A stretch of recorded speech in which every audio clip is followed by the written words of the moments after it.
My name is Naomi. I've been married for 6 years. I'm pregnant with our third child.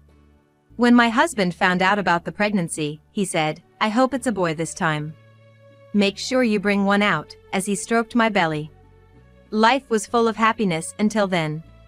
When I was 5 months pregnant and it was about time to find out the baby's gender, he started saying, "Hey, we're gonna find out soon, right?" Gender? Yeah, find out if it's a boy or a girl at your next checkup, will you?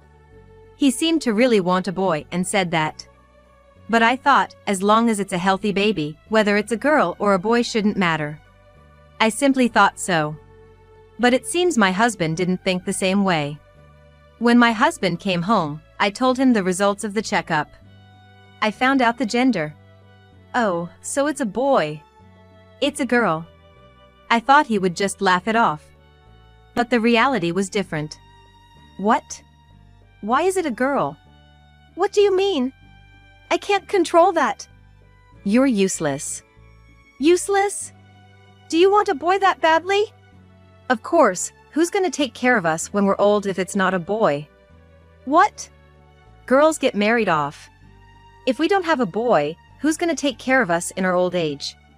That's what kids are for, right? To take care of their parents when they can't work anymore. There's no point in raising them if they won't support us. "What are you saying? Do you think of kids as tools for parents?"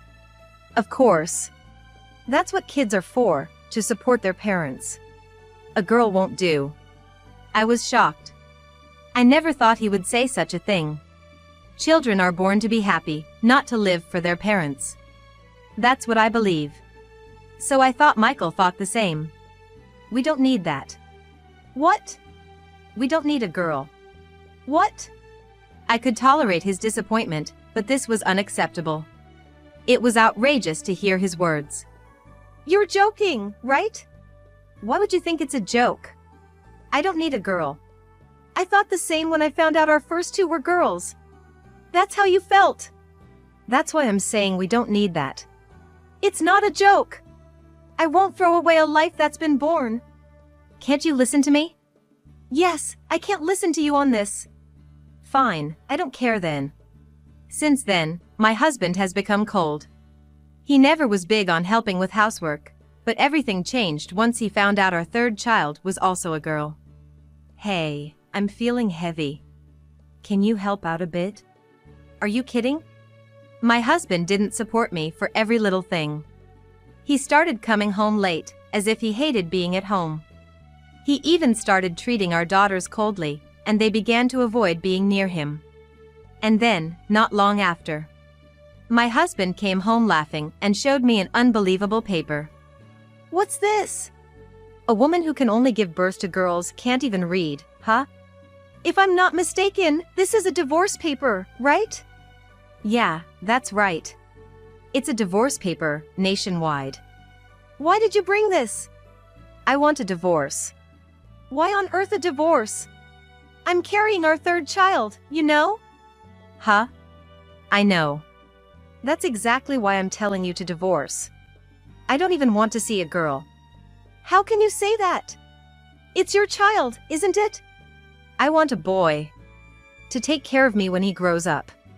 "How can you think of something so awful?" "Am I the awful one, or are you just clueless?" "I don't know about that." "Why suddenly like this? You never said anything like this before." "If you say so, I'll tell you. Actually, I have a mistress." My husband said this with a smug look, seemingly not thinking it's bad to be cheating. "And that mistress is pregnant with a boy." "What? Cheating is problematic enough, and now you say she's pregnant?" "Yeah, that's right. A female belly only brings future worries. Basically, you're useless." "Useless because I only have girls?" "That's right. That's why it's a divorce." "That's ridiculous." "It's not ridiculous at all. I've decided to live with her." "This is too terrible. Your child is in my belly." "I know that. But it's a girl, right? A girl is no good. I've said it many times. Children are not tools for parents to be looked after. Right? If you think so, then take all three. Just don't cry when no one looks after you in your old age." Shocked by my husband's words, he pressed me to contact a lawyer for divorce. No matter what I said, his mind seemed to be made up. Thinking this, I agreed to our divorce. But a week later, I got a call from my mother-in-law. "Naomi, I was surprised to hear you decided to get divorced. Are you okay?" "I don't know what to do anymore. It's too much to think I have to raise 3 kids alone, especially with the 3rd one on the way." "That's true. You don't have parents to rely on, do you?" "It must be tough." "I don't have parents. When I was young, my family was in an accident during an outing. I was the only miraculous survivor. So, I grew up in a facility and finally met my husband, Michael, and had a family to call my own. That's why I cherished our children and took care of Michael." "I'm sorry. My foolish son has done something unthinkable." My mother-in-law seemed genuinely pained. "It's not your fault. But it's going to be tough for you now. Listen, Naomi, if it's okay with you, would you let me take care of the grandchildren?" "What?"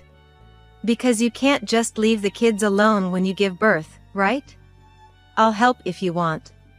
"Thank you so much." In truth, I thought of my in-laws as my real parents. Even when they scolded me, it felt comforting, like they were teaching me what I didn't know. The thought of parting from my mother-in-law due to divorce was painful. But she reached out to help me. So, I was able to give birth safely and started working for the sake of my children. Of course, my in-laws take care of the kids while I'm at work. After 6 months of this life getting on track, I went to the hospital for a baby checkup with my mother-in-law. Not expecting to meet Michael. "Oh, isn't that Michael?" My mother-in-law said that, holding my child's hand. "Look over there. He looks like a man tired of fighting, all slumped over." "Oh, you're right." The children, seeing their father Michael, hid behind my mother-in-law. "It's okay. Grandma will protect you." Saying that, my mother-in-law approached Michael. I followed, and when I approached and spoke to him, Michael looked at us with empty eyes. "Michael, what's wrong?" "Mom, you too? What are you doing here?" "Mia just gave birth." Mia is the woman who was Michael's mistress and now officially his wife. "Really? Congratulations. Was it a boy?" "Yes. But it's no good." "No good? What do you mean?" "Because his legs." Michael said this and then held his head in his hands. "His legs are what?" "They're bent. He's defective. How can you say such a thing? If his legs are bent, he can't walk, can he? The doctor said it's congenital clubfoot." Calling him defective because of congenital clubfoot. He definitely can't walk. He's a child with a disability. What's the use in raising him if he can't take care of me in my old age? It'll just be a burden on me." Michael had left me because he wanted a son and not a daughter, and now he's saying even a son with a disability is no good. How selfish can one be? You were so happy about having a son, and now, just because he has a disability. I was happy when I heard it was a boy and thought I could finally relax. That's why I was there for the birth. You were there for the birth? You ran away from being there for me. So, he didn't want to be there because it was a girl. But when I saw the baby, how could I not be shocked? You fool! Children aren't your toys. A disability isn't something a child chooses to have. As a parent, you should accept and raise them properly. Taking care of a child like that will only be hard. It would have been better if it were a girl. How can you say that? Going through all this trouble and not being taken care of in old age, isn't that just my bad luck? Children aren't tools for parents' old age care. Look at yourself. You left home and do whatever you want, yet you talk selfishly. I'll take care of you properly. I'll put you in a nursing home, so don't worry. You fool! Is that what you call taking care of someone? If all you want in your old age is a nursing home, then having a disabled child shouldn't be a problem. It's not that, Mom. Before I can even think of a nursing home, I'll run out of money. With a child with such legs, I don't even know what I'm working for. You really are. Children are born to be happy. Parents should be thankful just for their children's smiles. Enough with the preaching. I'm scared of becoming unable to work. What will I do then if the child is a girl or disabled? That's why I needed a healthy boy. You mean, the reason for our divorce was because Naomi only had girls? That's why? Yes, that's right. Girls are no good, and neither are disabled ones. I must have raised you wrong. I never thought you'd turn out to be such a fool. I'm not wrong. It's Mia's fault for giving birth to such a monster. Don't you think there might be a problem with your own genes? My genes are fine. The 3 children over there are proof of that. In the end, it was Mia's genes that had the problem. I'm so unlucky. Naomi can only have girls, and Mia can only have disabled children. I'm speechless. Completely. I'm breaking up with Mia. What? I'll divorce her and remarry another woman. Yes, that's what I'll do. Then I'm sure to have a healthy boy. I can't believe it. Naomi, you did the right thing divorcing such a fool. Staying with him would have been meaningless. It would have only made the children unhappy. Yes, you're right. Hearing all this, I wholeheartedly agree with you. I didn't think he could be this terrible, but now I know breaking up was the right decision. Let's go to the baby checkup. I'm sure they'll say he's growing up healthy and strong. Yes. We left the scene. It seems things got pretty rough for Michael afterward. After all, he said such terrible things to Mia, who had just given birth. Mia. Michael, look at our baby. Isn't he just like an angel? His face is cute. Looks like you. I'm glad he was born healthy. Healthy? What are you talking about? What's healthy about this? Well, yes, he has a problem with his legs, but I'm sure he'll be cured. Cured? No way. Even if it's not possible now, treatment can start once he grows a bit. Then he can live without any major problems. Do you have any idea how much that's gonna cost? Raising children costs money, that's just how it is. If he could take care of me in the future, I wouldn't mind spending, but who knows how he'll turn out. He's not worth the investment. How can you say that in front of our child? What's a newborn gonna understand? If he gets what I'm saying, he must be a genius. This child has been hearing voices since he was in my belly. That means he can hear now. Even if he doesn't understand, he'll know you hate him. Really? Then maybe it's better if I'm not around. What do you mean? I want a divorce. What? Why, right after the birth of our child? It's your fault for giving birth to such a monster. I wanted a healthy boy, and you gave me a child with twisted legs. He's not a monster. He's adorable. To me, he looks like a monster. No matter how much we fix him, he won't be able to run properly. What kind of job can he get in the future? Physical labor is out of the question. Unless he's smart, but who knows? At least, being able to do a physically demanding job is the basis of life. Jobs are a long way off. I think the future is closer than you think. It's clear we think differently. Staying together is just tiring. No! This child was born out of our love. You can't just complain about his looks and demand a divorce. To raise this child, we need to work together as a couple. Then you shouldn't have given birth to such a monster. That's terrible. Anyway, I want a divorce. Please divorce me. No, I won't. We'll make this child happy. What about my happiness? My happiness hit rock bottom when he was born. Don't I have the right to be happy? Our happiness should be raising this child. That's your happiness, not mine. Aren't you a parent? I'll remarry a woman who can bear a healthy boy. What? You've been cheating?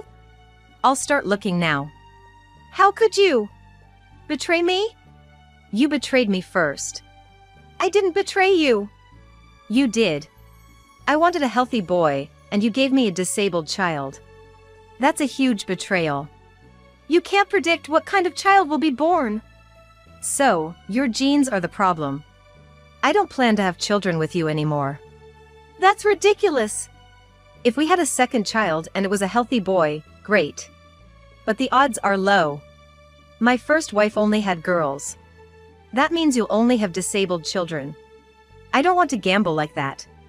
What am I to you? What is marriage to you? To me, a woman is a tool to bear healthy boys.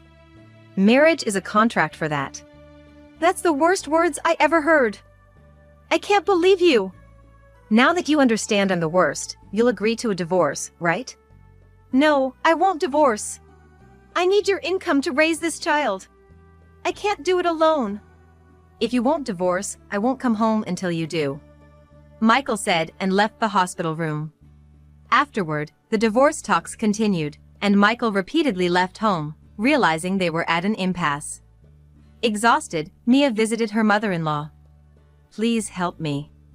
She looked utterly drained and downcast.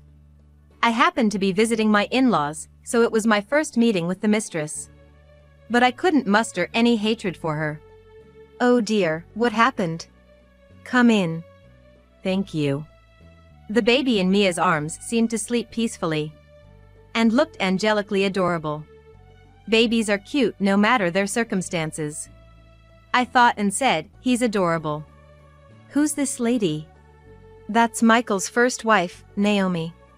Mia was told when she realized I was the ex-wife. She widened her eyes in surprise. I'm so sorry. Truly sorry. For taking your husband away. That's probably why I'm suffering so much now. I did something terrible. No, it's okay. Don't bow like that. Besides, I don't hate you, and I think divorcing him was the right decision. Really? Yes, at first, I did resent and even curse you. But then, your child was born, and I happened to meet Michael at the hospital. Hearing what he said then, I realized that divorcing him was the right decision. That happened. Seeing Mia so worn out, I couldn't help but feel a kinship with her, also a victim of misfortune. And my anger rose even more towards Michael, who took women so lightly.